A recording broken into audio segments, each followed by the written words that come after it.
Hello everyone, I'm Brian. Uh, welcome back, I was gonna say, but welcome me back, I guess. As in, I'm welcoming myself back. For those who know, I've been out for a little bit due to a computer issue, which I still do have that issue.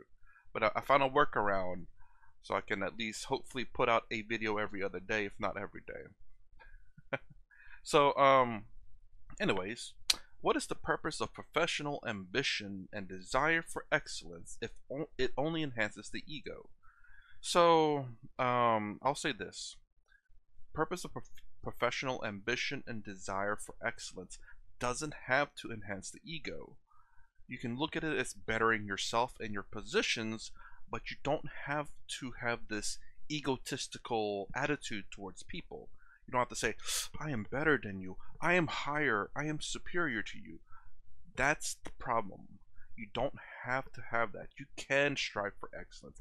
My belief. Now I don't know if Swami's gonna prove me wrong here, but in my opinion and belief is that there's nothing wrong with professional ambition. There's nothing wrong with desiring of excellence. The issue is, should you suffer from the ambition or the excellence, then you're not doing it quite right. And also, if it enhances your ego to the point where you become arrogant, but enhancing your ego in general is a bad thing too. You're doing it wrong. And so what I mean by professional ambition or desire for excellence being wrong, even though you don't have the ego behind it, it's the fact that you're striving so hard. You're like, oh my god, I can't believe I failed. I was doing so well. I'm trying so hard. I put so much time into it, and it's all for nothing. That's when you start suffering. But if you can have this professional ambition and desire for excellence, and you're like, I tried my best, I didn't make it, clearly I'm not good enough, or maybe I need to try harder, or maybe I need to learn some more lessons. And look at this in a positive way. It's like, I'm not good enough yet. I see that I failed my test. There's still room for improvement for me to become better. That's a good way of looking at it, where you do not suffer because you failed, but you look at it in a positive way, as in ways to improve yourself. Improving yourself doesn't have to be arrogance again, but let's go ahead and get started. I said too much already. Oh dang, I said a lot. This question is from Anshuman S. What is the purpose of professional ambition and excellence once you realize that it is only going to please your ego rather than helping you to realize your true nature? Kindly elaborate on Kartavya Bodha as a samsari. If you are not the karta, the doer, what about the constant anxiety about your duties, particularly regarding parenting and the future of your children? Yes, kartavya bodha means duty, the sense of duty. Yes. What is the desire of, what is the purpose of duty, the ambition, the desire for excellence, work, achieving things in the world, if it only ends up bolstering your ego and tying you deeper into this world? Nothing and everything. See, nothing in this world is wasted. Even if it plays only a negative role, that if I follow this path, go down this path of ambition, greed and hunger for pleasure, wealth, power, it only keeps on increasing my unhappiness and does not really deeply satisfy me in any way, in no deep lasting satisfaction here. Just unhappiness, frustration. When we chase things in the world, either you'll get it or you won't get it. If you get it, you'll be dissatisfied. If you don't get it, you'll be frustrated. So take your pick. You're going to be either dissatisfied or frustrated in this world. There's really no other way out. Somerset Maugham, I have repeated it so many times, he says that if you single-mindedly chase pleasure, very soon you find nothing pleasing anymore in this world. And that's true not only of pleasure, but also success, of power, of wealth, all of that. Interesting. If you chase after pleasure, you'll find nothing pleasurable at all. I mean, I don't know. It makes me wonder. I start thinking about, okay, what do I find pleasurable? Do I chase it, and do I still find it pleasurable? I'll say my job, I do find it pleasurable, as in enjoyable, fun, because I get to banter with people and joke around with them and fix the problem and help someone. So I'd say I'm not necessarily chasing problems, nor am I causing them so I can get pleasure from them. So I don't think that falls into that case. My hobbies. I enjoy my hobbies. I do it, and I can't wait to go do my hobbies. And I don't necessarily chase it, but I do. I'm eager to, do my hobbies. And do I find it pleasurable? Yes, I do. Now, hobby is a bit different from work because work there's a purpose. Hobby is merely all for pleasure, and that's it. But because I get to share it with someone and we get to have fun and banter and talk about how ridiculous it is, it's always fun. So far, in terms of those two, it seems like I haven't gotten to the point where it's tiresome, where I don't find it pleasurable anymore. There's obviously work around the house which I don't find pleasurable, but I don't find it like completely bad.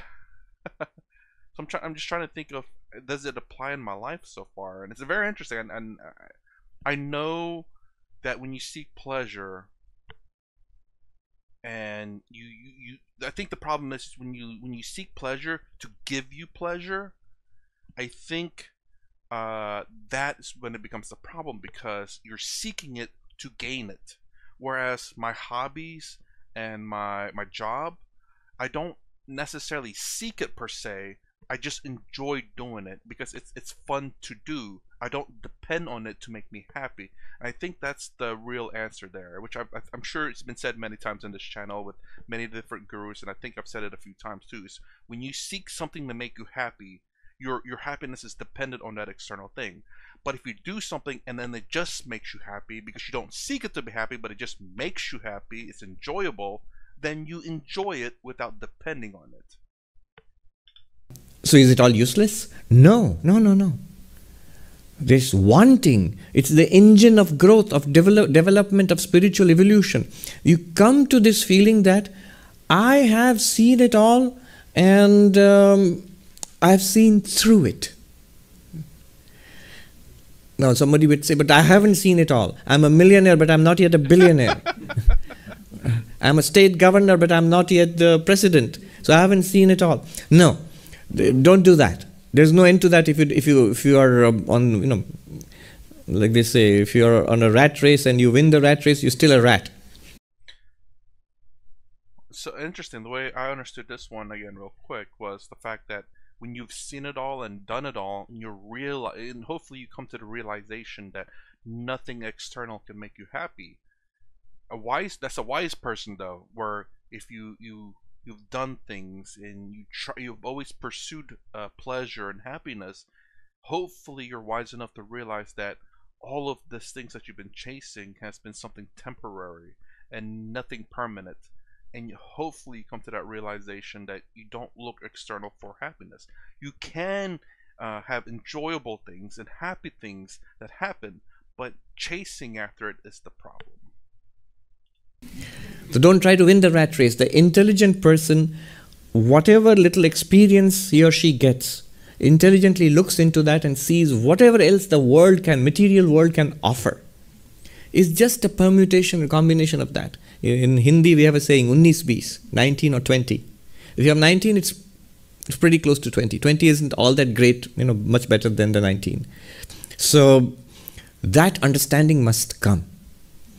And for this desiring, pushing forward, if nothing else, the sense of duty, that I have a responsibility.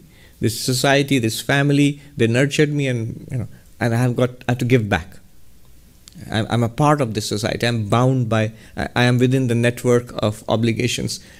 That's good for one's character development. If at a certain stage one is let free of all duty, of all responsibilities, the character actually degenerates. So I'm free, I don't want any responsibilities. But free to do what? Free to become a slave to one's own passions and indulgences. That's all. And then there's a quick deterioration of character. So duty is good because it pushes you forward. But duty is strictly limited. Strictly limited. There is a point beyond which duty is not helpful to our mental health, our spiritual growth. No. It's much better to do things out of a sense of I really want to do it, not because it's my duty to do it. Vivekananda came down hard on this idea of duty. He said, it's the scorching midday sun. It's much better to act from freedom rather than from a sense of compulsion. I have to do it. No, you don't have to do anything. Oh, then I can turn my kids out of the doors and go and do what you like. I don't care. I'm not going to feed you anymore. I can do that. I can just sit back and relax. No, you cannot. Because if you do that, you can try doing that. But if you do that, you are the first one who's going to suffer. You're going, in sense of our character, our mental health, it will deteriorate fast if you do that. That's really weird. Him saying that you don't. It's not good to have a sense of duty where you are in a sense forced to do it, or in the sense, like I said, in a sense forced to do it, as opposed to it being free willed. Absolutely. I always thought of duty something that you have to do. But obviously it's something that not only that you have to do, but you chose to do. So when you apply for a job and you're a cashier, you have to do that job, but you also chose to do that job. So those two should go hand in hand. As in, as opposed to, I sign up for a job, I play a cashier, I'm like, I don't like this, I don't want to do this, but I did it anyway. But I'm still suffering from it because even though I chose to do it, I really don't want to do it. Which at that case, you're not doing your duty and you're suffering from your duty. As opposed to where I need a job, I'll take any job. This is because having a job and making money will help pay the bills is better than not having a job. So you accept the cashier's duty and you do your duty that is your duty and that you chose to do. A lot of duty there. But yes. And hopefully you don't suffer from that because you look at it in the sense that, I guess it's kind of the way I look at it, really. I look at it in the sense that I have chosen this, I have accepted this, and they're giving me the opportunity for this. So I'm looking at it as more of a grateful thing because I don't have to accept this if I don't want to. But I have, so I have a sense of duty to do my job that I said I'm going to do. And because I accepted it, I don't have a problem with it. I shouldn't have a problem with it. There could be problems later on for sure, but generally speaking, you still do your job. Just again, it is hopefully. I wish a lot of people could see it as being something grateful that was given to them. Obviously, it's a what do you call it? A mutual relationship where they pay you money on a job that you agreed to do, and you do your job. You can look at it as a growth opportunity that you're not going to stay there for a while and do other things, but nonetheless, it is something that you've chose to do. And with the kids, obviously, you did your duty, and you have kids. It is your duty. You chose to do that. But take care of the kids, parenting, the job. Do it out of a sense of freedom. Here I am doing it and it's good for me. I'll tell you an incident. Once in our main monastery, so we sign up as monks, and then there's a lot of work. And one time I remember about more than 25 years ago or so, my duty was there was these huge cauldrons of rice. And you would have to break up that rice with, they call it karchi. They're like spades, huge. There's not spoons, ladles, even bigger than ladles. And you have to drive it in that and then load buckets full of rice. And then there are others who take it and feed people outside. So once it was my duty, and it was hard work. It was like 100 degrees in the shade at that time and 100% humidity. So, and I thought, well, this is really difficult. And I really don't want to do this. I thought I would come, and somewhere in the background of my mind was I would meditate in the high Himalayas. It'll be cool and nice, and I'll read a little bit of philosophy, maybe meditate, and do a little bit of mindfulness and meditation and mantra japa, and then with a flash there'll be an illumination. I'll be enlightened. And what am I doing? I'm loading rice from a cauldron into buckets. Then I thought to myself, nobody asked you, and nobody's preventing you. Walk out. The gates are always open. Walk out. Do you think Do you really, honestly, at that point, instead of grumbling, do you think that this is good for you, this is good for your spiritual life, or not? And I had to answer honestly that it is actually good for my spiritual life. So, a lot of the things which we rebel against as duty, they can be actually good for us in spiritual life. There, instead of thinking, I'm caught in samsara, and what is the point of all these? And I'm going to feed and clothe these kids, and they're going to grow up being ungrateful and walk away anyway. And then my life will be over. I'm going to do this for 30 years, and then they're gone, and I'm left with most of my life gone. So what's the point of it all? If you think like that, I don't know, I don't have kids, but you might think like that. No. Instead of doing that, think of it as I am a spiritual seeker. My goal is God realization. And God has put me in this particular field of action. Notice in the Gita, Arjuna had a lot of complaints about why he has to do this awful, war is the most awful kind of action. So we are far better placed. Whoever we are, wherever you are, you're far better placed than Arjuna. So in the midst of whatever circumstances you find yourself, can I convert this into spiritual practice internally without telling anybody else? The job which you hold, the family you're taking care of, and your own personal maintenance, all of it can be spiritualized and can become powerful spiritual sadhana, spiritual practice. Then it's no longer a question of ambition or greed, not even a question of duty. It's a spiritual practice, taking you on your spiritual journey to the highest goal of human life. Fulfillment, God realization, enlightenment. Okay. Okay. So he did in fact say that it's great for your spiritual journey. Ambition, desire for excellence only enhance the ego. But he did say it in such a, if I heard things correctly, he did say it in such a way that it's not necessarily an enhancement of your ego, but an enhancement of your spiritual journey to realize things, not to let it go straight to your ego, I suppose, but to realize that professional ambition and desire for excellence can be a good thing. But again, you heard my opinion about that. How, again, like I said, professional ambition and desire for excellence, it's always all on how you handle it and how you present it in such a way. Your professional ambition and desire for excellence can make you the top CEO of a company, and you can make amazing changes in that company, and you can donate to a lot of charities, or you can make your own charities, do great in the world. It doesn't have to be a bad thing. Again, it's all up to how you handle it. Of course, you owe no one, you don't owe anyone anything. You could hold it all to yourself. But again, everyone's a little bit different. So anyways, that's my reactions for what is the purpose of professional ambition and desire for excellence if it only enhances the ego. I will say that is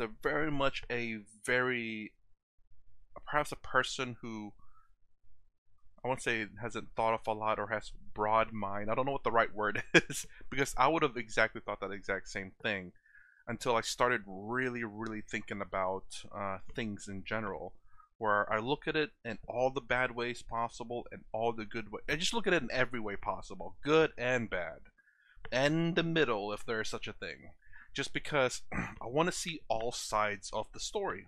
I want to see if there's any good to it, there's any bad to it, and you have to acknowledge the fact of the good and the bad.